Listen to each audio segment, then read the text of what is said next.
Naabo ang Dao Building ng San Francisco High School matapos tupukin ng apoy noong June 2025. Kaya lahat ng gamit sa bawat silid-aralan hindi na napakinabangan. Pero matapos lamang ang halos 8 buwan, ito na ang itsura ng bagong tayong gusali.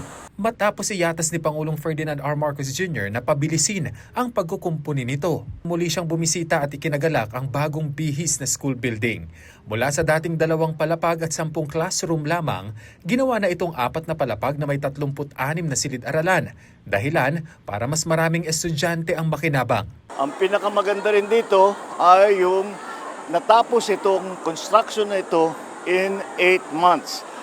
At malaking bagay ito dahil nais kong ipakita. Kapag ang pera ng gobyerno ay ginagamit sa tama, ito yung kaya nating gawin. It should demonstrate very clearly what can be achieved when funding is used properly.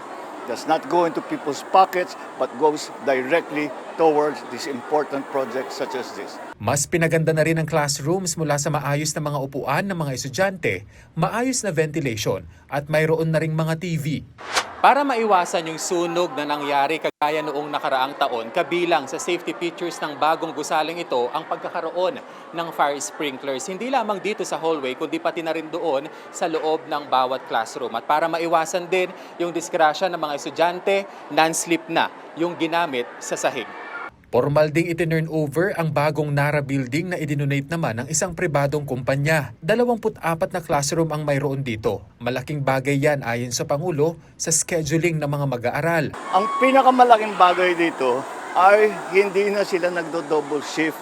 Ang mga bata nakakauwi ng alas 3, alas 4. Ganon din yung ating mga guro na imbis na umuwi ng alas 7, alas 8 ng gabi, ay nakakauwi na sila kagaya ng normal na estudyante, which is in the afternoon.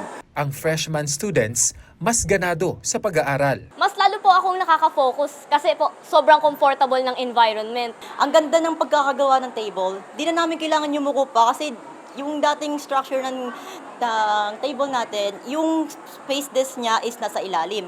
So bali, hindi na namin kailangan yumuko pa. Dudukutin na lang namin sa ilalim ng table. Ang spacious na ng area namin. Sabi ni DPWH Secretary Vince Dizon, compliant ang gusali sa building code. Seismic rated na rin ang gusali.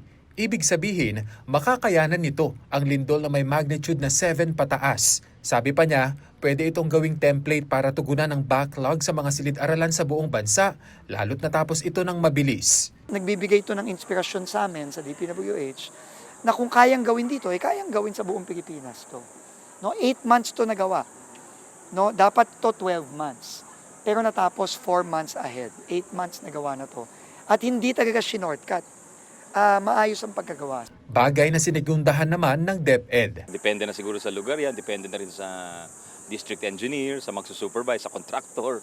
Pero tama si Sec Vince, ito'y modelong construction at sana maulit ito sa maraming lugar. Kenneth Pasyente para sa Bayan.